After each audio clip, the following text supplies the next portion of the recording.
my guest is a mainstay of the cross-dressing community on Instagram.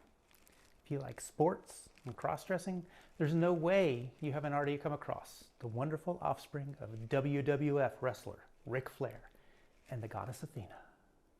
It's going to be Sami Flair. I've known her for just over 2 years online, and last year she undoubtedly broke the record on meeting the most other cross-dressers all over the world. She's definitely inspired all of us to get out more and make that in-person connection that's so crucial. We finally met in Atlanta for a really cool girls' weekend last August, and then we both attended the red carpet for the candy store show that following month. Annually, she runs the Superlatives Award on Instagram. It's a lot of fun, highlighting the people in the cross-dressing and gender non-conforming community, touting a master's in theology, a wicked disc arm, which I've seen, and voted Captain America for the 2003 Trans Avenger Awards. I welcome Sami Flair.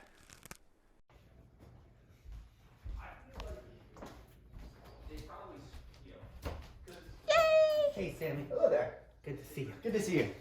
Have a seat. I love these chairs. All right, so what are we drinking today? Rum and Coke.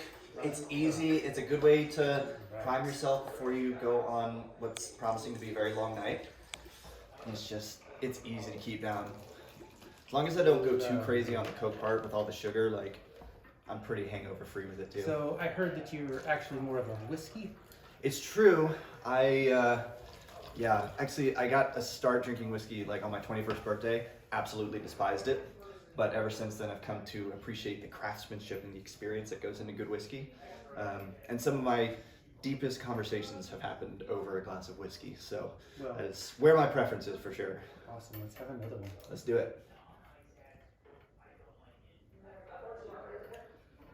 So, let me get to my cards. I see you dipping into the online world around 2019 with Sami. Yeah. So, did you dress before that? Didn't we all in some capacity?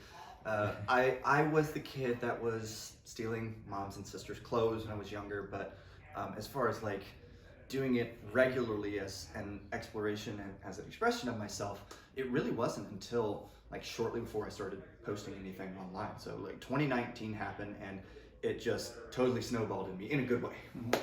So what was that tipping point? What snowballed it? I think I needed an outlet more than anything. Because I grew up feeling a sense of shame almost surrounding any sort of gender nonconformity, like call it whatever you will.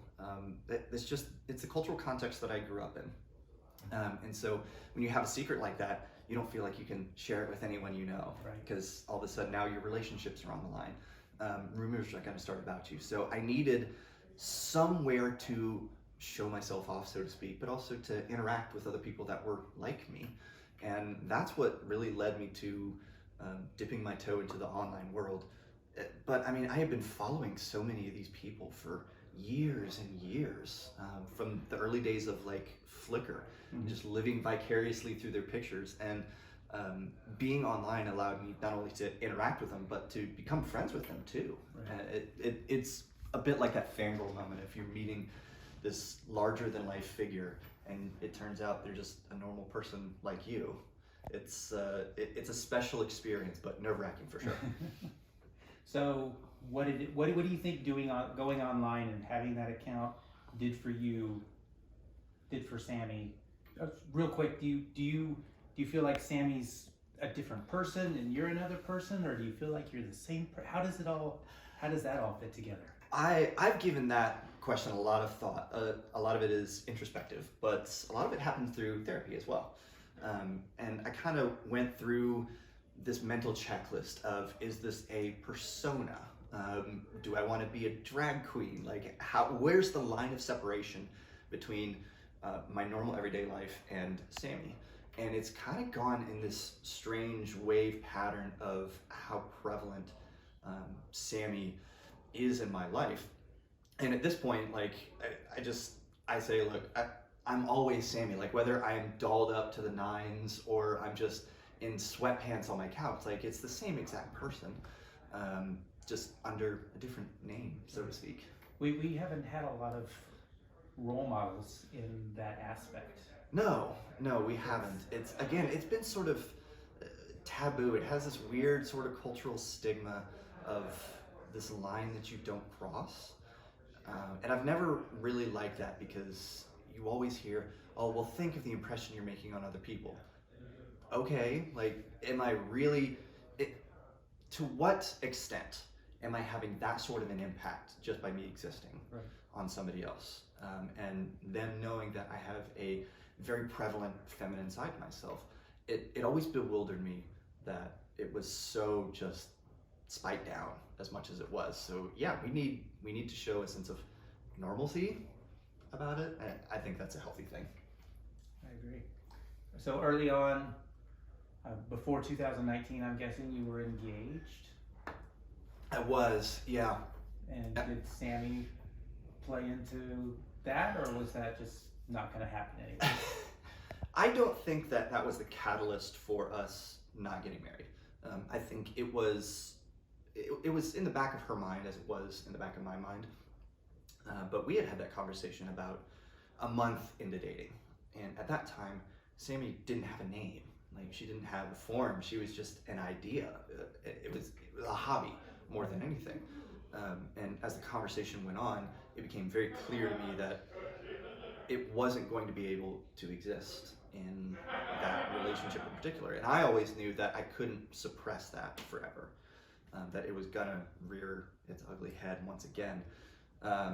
But we ended up breaking up, so it, just didn't matter. It didn't matter at that point. But she didn't leave me because, oh, I hate this person that you've become or anything. But she did make it perfectly clear that she wasn't a fan. Did she know from the get-go of y'all's relationship? It was pretty early on, yeah. I felt once we had the serious talk about where we were going as a couple, where we saw the relationship was headed, I felt that she needed to know. It was just right. So, have you found love again? Was it love? It was. It absolutely was. I mean, at the time, I was 23 when I met this girl. We dated for 3 years before I got engaged. It was definitely love. But it's been difficult as of late. And I think I chalk a lot of that up to I needed to figure myself out. It sounds so cliche, but it really is true. I needed to come to a better understanding of who I was, and I needed to actually love myself and care for myself, which has been an incredibly foreign concept for me over my entire life. And it has proven itself to be true in all of my subsequent relationships, because when I'm unhappy, it feels like I'm not being fully me in the relationship. So it's been a growth process, but also no longer defining myself by a relationship that I have or I don't have. So, if I end up being single the rest of my life, then I'm fine with that, but would definitely welcome the right person. We are. Luckily, I have one. Hey, mommy. Daddy. So, theology major, cross-dresser. So in researching all this, I did go online and look at your past videos concerning that. You have a YouTube channel with a few videos on it. Started out strong, and then I don't know what happened, but it didn't get weak. It's just that you stopped. How does you talk about cross-dressing being acceptable from your interpretation of your learning? Yeah, so I grew up and still am evangelical Christian. I grew up in the Southern Baptist Church in the 90s, so very, very conservative. And I went to seminary. I started in seminary in 2000, I forget exactly when, but in my late 20s. And everything that I had heard about cross-dressing, gender identity issues, sexuality, all of those things were now suddenly fair game for me to study. I wasn't relying on an expert anywhere. I had the material in front of me. I could study this and come to my own conclusion, which was incredibly liberating for me to be able to do that. But as I started to look more and more into it, I had to ask the serious questions, what does Sami mean to me? Is this a source of sexual gratification for me? Is this a legitimate identity? Is this just a fun hobby? Where do I find myself being the most happy, the most content? when I get to present myself to the world like this. And so I found that I needed to dig into the Bible and ask those questions for myself. And the Bible says remarkably little about really any gender-related topics. And so I started actually talking to some of my seminary professors, not using my own name, of course, using hypothetical people that I knew. And we all just kind of came to the same conclusion. And it was, I guess I kind of want to say it's this epiphany moment where it was like, okay, no, I can actually do this. Like, there's nothing wrong with it. It may be perceived that way, and it's going to rub people the wrong way. I certainly understand that. And one of my professors said, I don't recommend that your friend go and preach on a Sunday morning in full drag, but like, there's nothing wrong with what they're doing. So that was, again, very liberating for me to be able to come to that conclusion, but it really has just spurred me on to study more and more things like that, in particular transgender theology, which I wrote my master's thesis on and wanted to get my PhD in someday.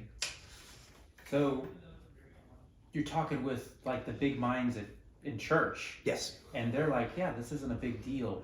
But what we're getting from the media right now is this is a big deal.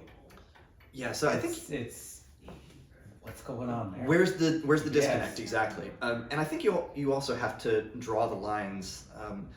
Oddly enough, Christian thought in the world of academics doesn't really reach as far into the practical Sunday morning church experience as much as it should, because seminaries are training the next generation of pastors and Christian leaders and everything, but let's call it what it is.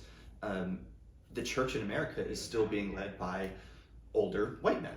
A lot of these men that I respect greatly, I've met, I've shaken their hands, had conversations with them, but just to be perfectly frank, some of their thoughts and their ideas on gender identity, gender roles, masculinity and femininity, like, they're outdated.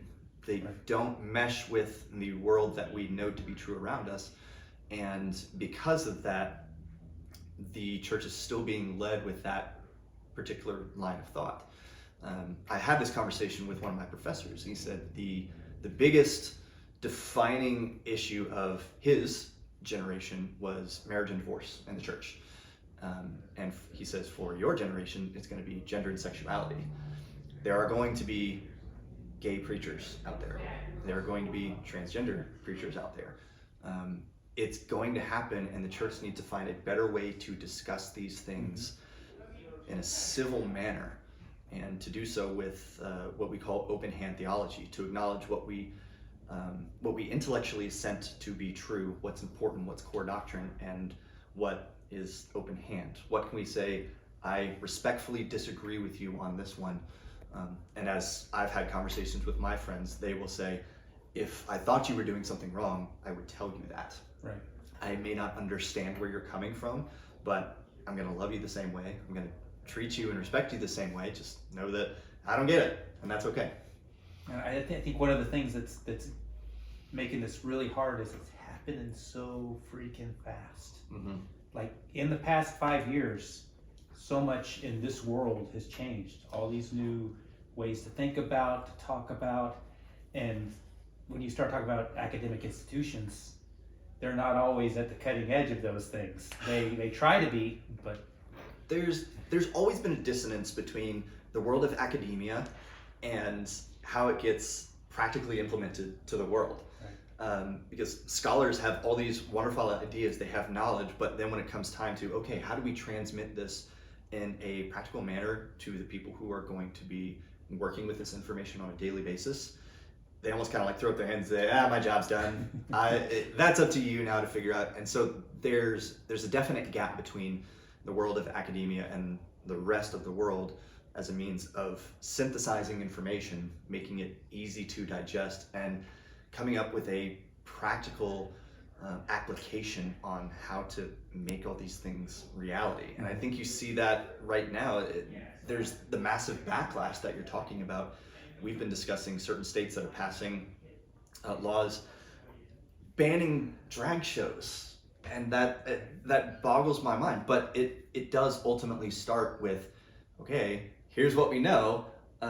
How do we transmit this information, again, in a civil manner to the rest of the world? And how do we open a healthy dialogue around these things? That's what's really lacking right now. So this isn't on the cards, but you kind of opened this up with what you said earlier. It was the, are we ever going to see Father Sami? Is that like a possibility in your future? Absolutely. That I went to seminary. I don't know if it would be Father. I don't know how that all works. But no, I'm not Catholic. But yeah, like I went to seminary with the goal of one day becoming a pastor. And when I did end up coming out to one of my seminary professors, his sentiment was along the lines of, the church isn't ready for you yet. It will be one day, but just know that the sooner you put yourself out there, you're gonna have a lot of crap to deal with along the way. So yeah, I would love to say that someday you're gonna see me behind a pulpit. I just don't know that it's gonna be any day soon. Awesome. What do you think the route is for changing those minds? It has to, we have to feel like... And it seems like it's happening at the upper level. Like they're acknowledging, hey, this is real, this is what's happening, but it doesn't seem to be getting down to the flock. Yeah. And how do you change that? Besides having to be a pastor and influencing just your people, how can we get past that small... Right. So somebody has to break the mold, right? Somebody has to be the catalyst for change. And I mean, some people desperately want to be that. I wouldn't mind if that's me, but I also know that puts a target on my back. Right. I have a lot of ideas on how you do that. And I think the most effective is just one-on-one relationships with people. People that have that kind of influence and have that kind of power. My best friend is a pastor at a large church in Texas. And we have these kind of conversations all the time because he's very open with me and I'm very open with him. And as we're discussing gender identity issues and where I'm headed in particular, he's said things to me before like, would you mind like coming and speaking? If I could get the church to sign off on you coming and speaking at an event or to a group of people, would you just be willing to share your thoughts on it? So he's still the pastor of the church. He's a pastor of the church. Okay. He's not. I'm trying to get the hierarchy. He still has to ask for permission to broach a subject of that nature. Yeah, church politics is it's not unlike any other sector that you go into. But the problem with doing things on a one-on-one basis is that change is so slow to happen. I know. You are attempting to make changes for benefits that you may never see in your lifetime. And particularly in American culture, you want instant results. You want to know that you've had a lasting impact. You want to know that you're going to leave a legacy behind. And the sad reality is that I may never get to know that if I am a leader, a catalyst of change. So I kind of have adopted the guerrilla marketing method of doing things, and that's what social media platforms have been so good for. You noticed and you called attention to the break I took in my YouTube channel. And that was because I was always starved for ideas on where I wanted to take things. And I have all these wonderful ideas floating around in my head, but then what's the immediate thought? Oh, there's so much work that's got to go into it. And is anybody even going to watch and acknowledge this thing? And I had a thought the other day before I recorded a new video. Like, if you want even the chance for someone to hear what you have to say, you have to say it. Right.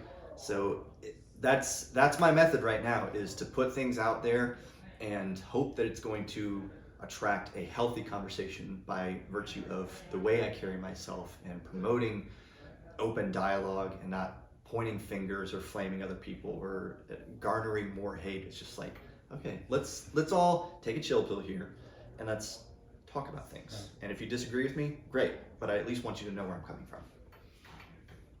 So we kind of touched on it. You have your reason to be online. If we can affect one person or 100 people or 1,000 people, it's really all good, right?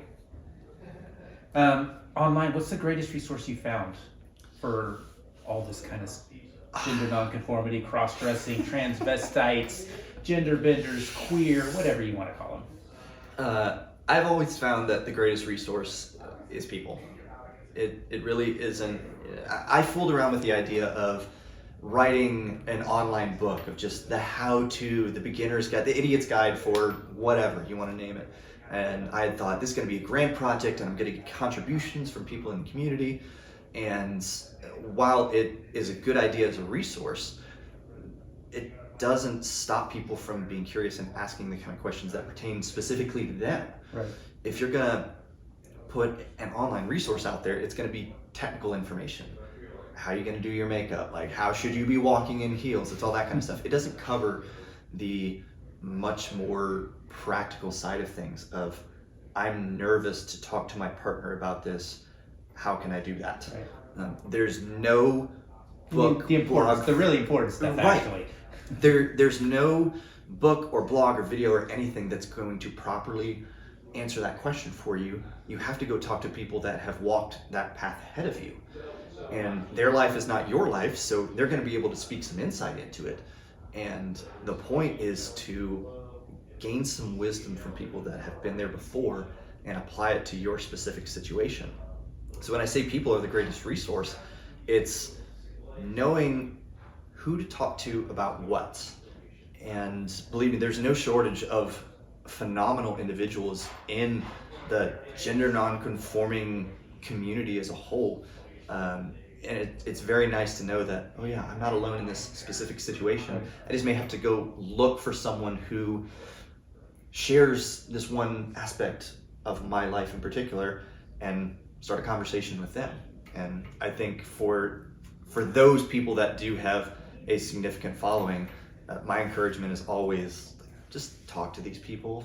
Like, don't get so high on your own supply and get caught up in the follower count and the influencer life. Just remember that you at one point had questions and somebody was kind enough to answer them for you, so pass it along. Well, you hit on my 2 to 3 weeks that you take off every now and then. It's kind of an emotional break, because it's overwhelming. Yeah. Your phone is going all the time. You're interacting all the time. It's really important, I think, to take that time for yourself and to step away and make the conscious effort not to look. Yeah. Everything will be fine.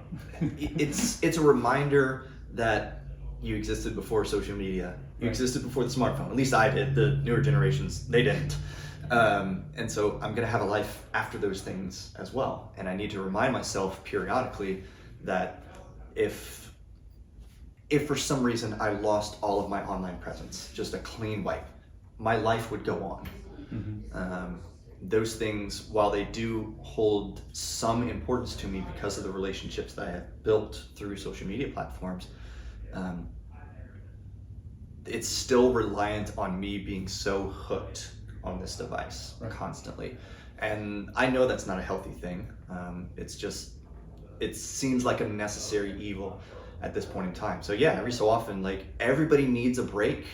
Just let your mind rest and invest in the people that you love dearly in your life. Go do things that you enjoy that you so often put off doing, and just allow yourself to forget about the digital world, because trust me, when you're gone, they're not thinking about you. I guarantee it. Maybe your chasers are, but trust me, nobody is thinking about you. But we all notice when somebody takes off for a little while. Sure. Some people are a little bit more vocal about when they leave. I'm one of them, and it's mostly making an effort for other people's sake to say, if I don't see your message, I'm not ignoring you. Right. I'm taking a break. I need some me time. And that includes DMs. Yeah, absolutely it does. But you're right. People do notice when somebody who is regularly present, regularly posting, all of a sudden just ups and vanishes. But yeah, still their life goes on. You might think about them as a passing thought, and then, oh yeah, I should get Chick-fil-A for lunch today, and right on with your day. So there's always good things and bad things with everything, and you probably had one of the worst things happen to you back in 2020. You got outed at work. Now, was this accidental? Was it malicious? And what? I don't know. It wasn't accidental. I know that much. Mm-hmm. Was it malicious? I don't know. I was working at Topgolf. You're in Texas, right? Yes. Okay. But I was working at Topgolf at the time.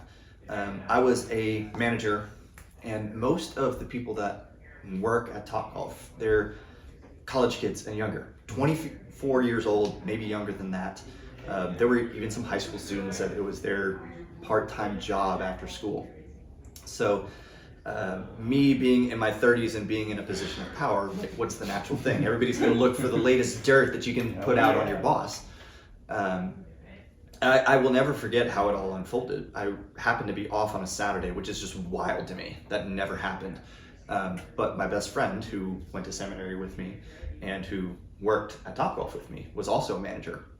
He texted me on a Saturday morning, and he just sent me the word "hey," and I'm like, "Oh, danger! If you're just saying "hey," you're about to tell me something really bad." Sit down, and then I'll text you. And he said, "Look, news about you is starting to circulate around here. It may be time for you to start having some difficult conversations." And that was his way of saying, and I respected it, but he was essentially saying, you don't know how quickly this is going to spread, right, and where it's going to spread. And so my mind immediately went to, what if one of these punk kids who thinks it's funny is now all of a sudden going to post things on Facebook? And now all of a sudden my family sees it, and the people I haven't come out to see it. And that kicked off probably the worst 72 hours of my life, because I had to do exactly that. All the people in my life that didn't know had to be told, because I wanted control of my own story. Right. And by virtue of somebody else thinking it's funny to spread around my private life, they robbed me of that control of my own story. And that was probably the most heartbreaking part of all of it. I don't know how this person stumbled across my Instagram profile or whatever it was that they were spreading, but it happened. It was a thing. And so I had to get on top of it, and I spent the next 72 hours talking to my friends, my siblings. I kind of rolled the dice on my parents, and I said they deserved to hear it in person rather than over a phone call. So I had to put it off until I was home for Christmas. Meanwhile, this was happening in July.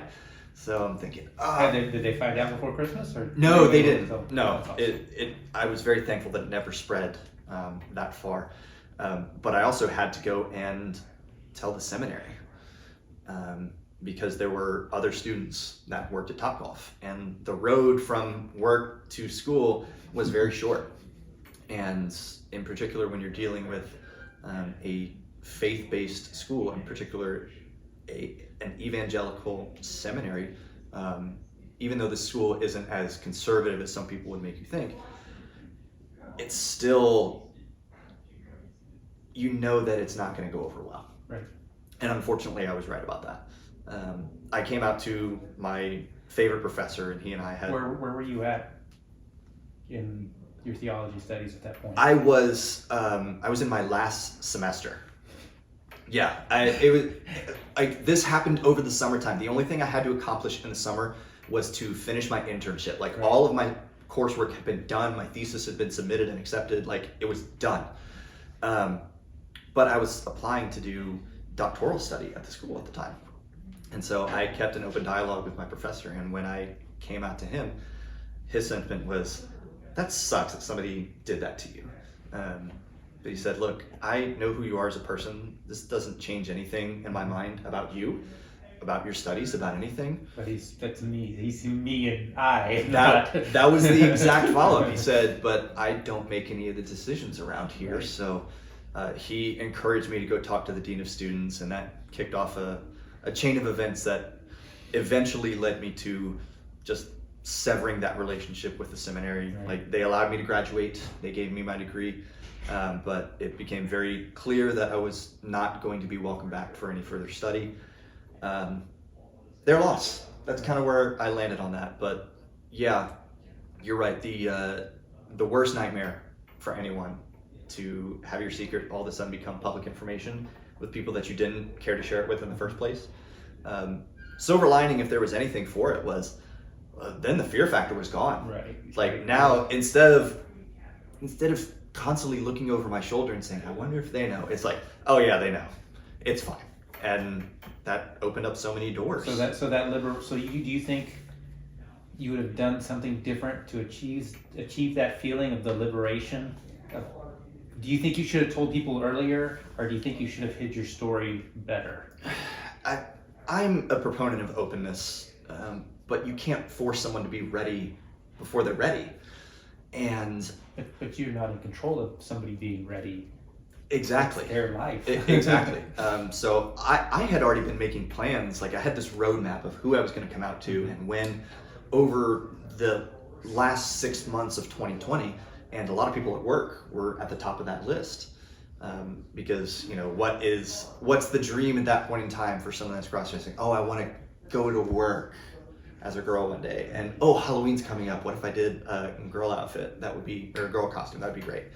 And so like the groundwork was laid for me. I was headed that direction, but still, like I said, someone robbed me of the ability to tell my own story and to do it on my terms. So if I had to do it over again, like, yeah, I don't think I would want to hide anything more than it already was. I would want to be more open about it and start the conversations earlier. Because you know what I found is 99% of the time when I tell people, you know, telling people at the time, hey, I'm a crossdresser, I do this thing in my free time, they're like, oh, okay, whatever. Oh, hey, like this may be a gender identity issue. Oh, okay, well, like, what's your name? What are your pronouns? How can I help? And hey guys, I'm in therapy. I might be transgender. Oh, okay. Well, like again, like what name should we be calling it? People are far more accepting and open if you give them the opportunity to be. I find that so true. And if they're not, well, you know who's not worth your time anymore. And that's a harsh reality to face because I have lost some friendships over that. But without trying to fill the airtime with expletives, you have to say, okay, well, maybe it's time to cut them out of my life, because if this is who I am, they've made it abundantly clear that they do not approve. I don't need their approval. Right. So yeah, bye. So there's good times too. Mm-hmm. Patrick, let's hear about that. Patrick is a guy that I worked with at Topgolf. He was one of the servers there, and he and I hit it off because we have some similar backgrounds and interests together. And as I have digested this story more and more, and he and I have talked about it in hindsight, he's like, I heard all the rumors, but I didn't want to believe because nobody could prove it. Like I wanted you to be the one to tell me, and that's relevant because at the time I was interested in a girl that he was friends with. And we went out on like one date. It wasn't going to work, but I was frustrated by that experience. And so I grabbed my friend Veronica and I said, let's go out. Let's go hit the strip tonight. Let's go drink and dance and all that.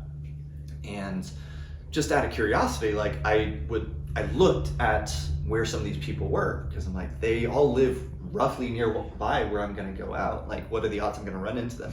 Oh, they're all at a concert tonight on the other side of the Metroplex. I'm in good shape.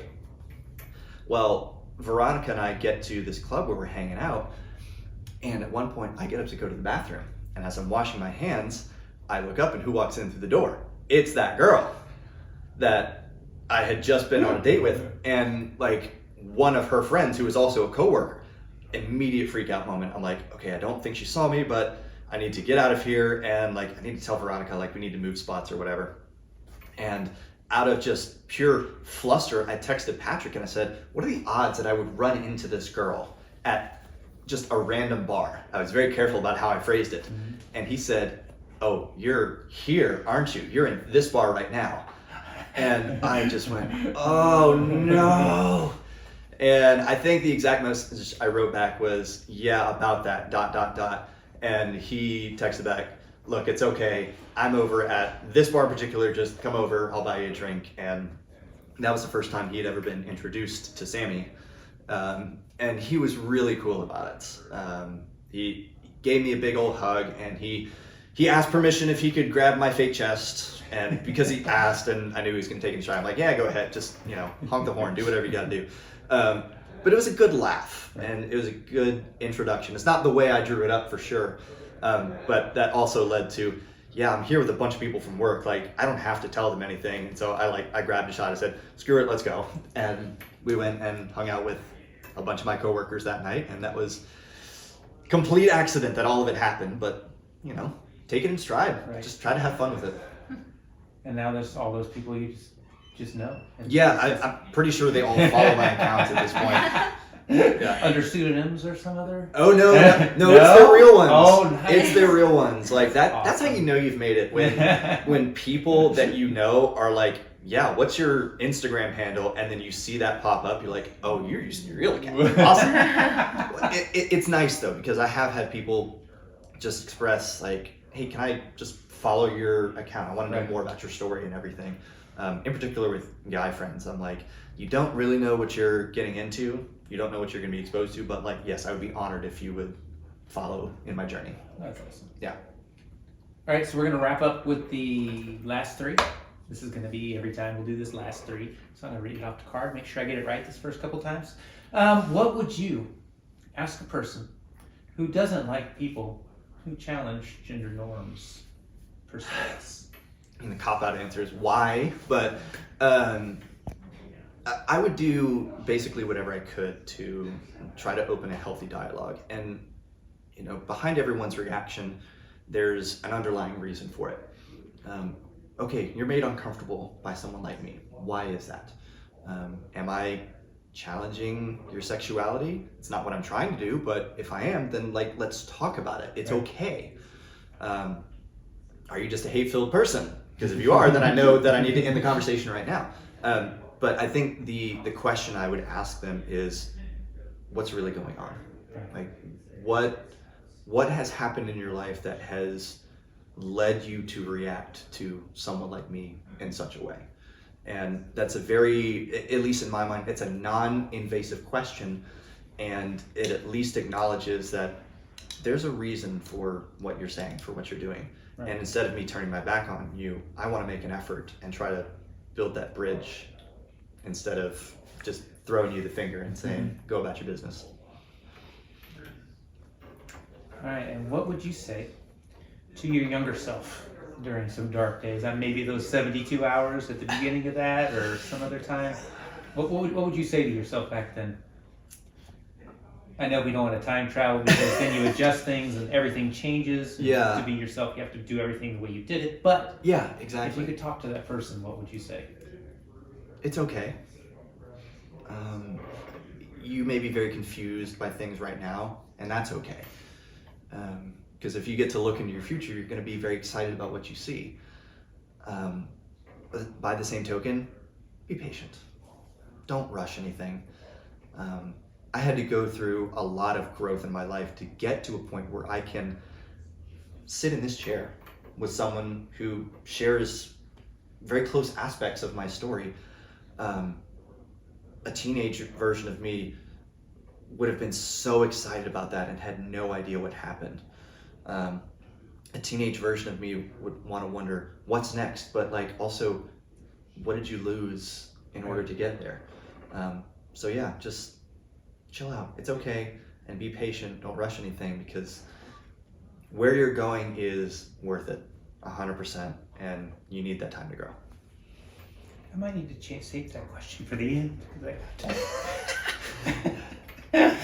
So, it's okay. Compose yourself.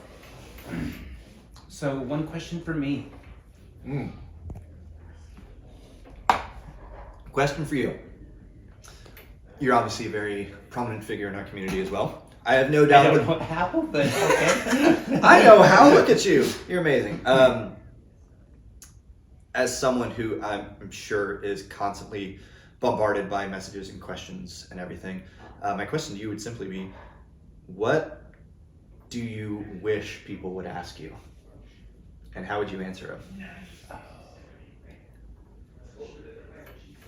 I don't really have a wish that they would ask me. It's more like what they need to ask themselves. The thing that gets me most with everything. Yep, it's all good. So I would just say, be honest. Be honest with yourself, and be honest with those people that you want to be a part of this journey. It's so important. If you're married to somebody, they have to know. And if you don't feel like you can tell them, why are you together? Yeah. What does that say about your relationship? Yes, it's all about being honest with yourself and those people. That's it. That's it for me. Yeah. I think we hold people to an unreasonable standard of saying, oh, this person clearly wouldn't understand. They won't get me. Like almost we think that they're flawless. And when we step back and realize, wait, I accept them for all that they are. Right. If they've chosen to be with me, why wouldn't they do the same? And once you come to that realization, I think everything becomes a lot easier to be transparent. All right. Well, thank you. I hope y'all have enjoyed my interview with Sami Flair. Come again for the next one. You good? Yeah. Thank you. You're welcome.